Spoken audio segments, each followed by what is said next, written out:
Aku izin ke belakang dulu ya, mau cuci tangan. Ikut sis. Udah, ayo.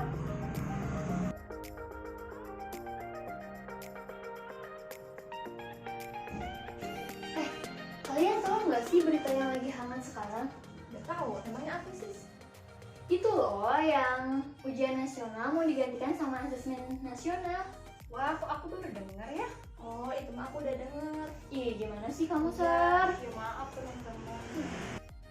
Ih, Sarah, jangan pegang makanan dulu, kamu kan belum cuci tangan. Lah emangnya kenapa, kan tangan aku bersih. Sarah, walaupun tangan kelihatan bersih, tapi kita nggak tahu di situ ada apa. Betul, Sar. Dan kita cuma bisa melihat yang makroskopis, yang mikroskopis aja tidak bisa kita lihat. Iya, Wah, emangnya kalau mikroskopis itu apa sih? Contohnya kalau di tangan kita itu apa? Objek mikroskopis itu objek yang tidak bisa dilihat dengan mata. Nah, salah satu contohnya itu bakteria. Untuk lebih jelasnya kita lihat video di YouTube. Yuk. Baiklah, sekarang kita akan membahas prokariota yang dikenal oleh kebanyakan orang, yaitu bakteria. Bakteria disebut juga bakteri sejati atau bakteri pada umumnya yang dikenal sebagai spesies patogenik hingga spesies yang menguntungkan. Bakteria bersifat kosmopolit, artinya dapat ditemukan di berbagai lingkungan. Dinding sel bakteria terdiri dari peptidoglikan berukuran kecil atau mikroskopis dan memiliki bentuk umum kokus, basil, dan spiral. Bakteria diklasifikasikan dalam 5 kelompok, yaitu Proteobacteria, Chlamydia, Spiroseta, Cyanobacteria, dan bakteri gram positif. Berikut ini adalah gambar dari struktur bakteri. Berikut ini adalah struktur dan fungsi bakteri.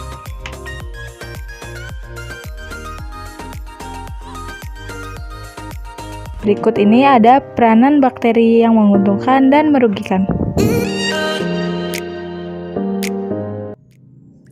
Wah, videonya menarik sekali. Aku jadi tambah nih wawasannya. Kalau gitu ya udah aku cuci tangan dulu ya. Ya, cuci tangan, Sar.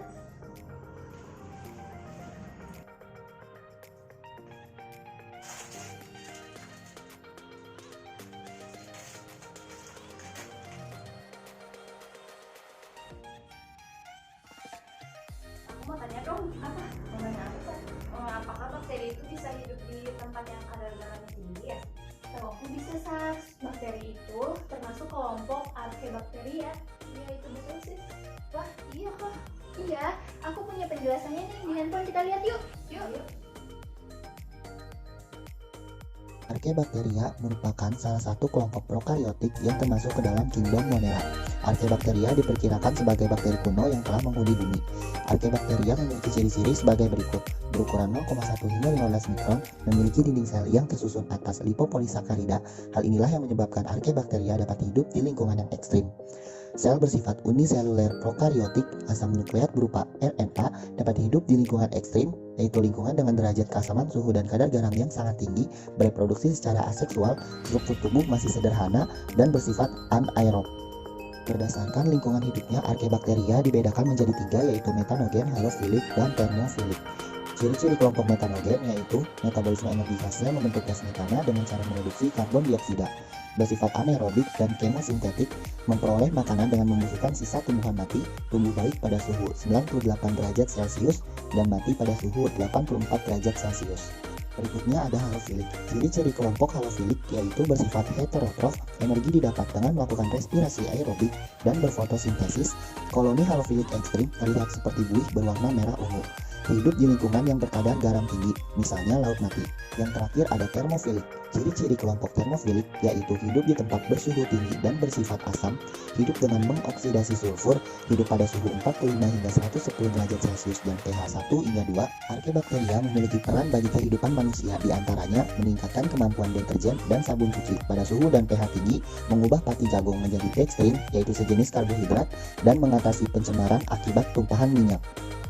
Perbedaan Archaebacteria dan Eubacteria adalah sebagai berikut. Gimana, Sar, udah paham? Udah kok, makasih ya. Ih, jangan peluk-peluk, ih geli tau, Sar. Sar,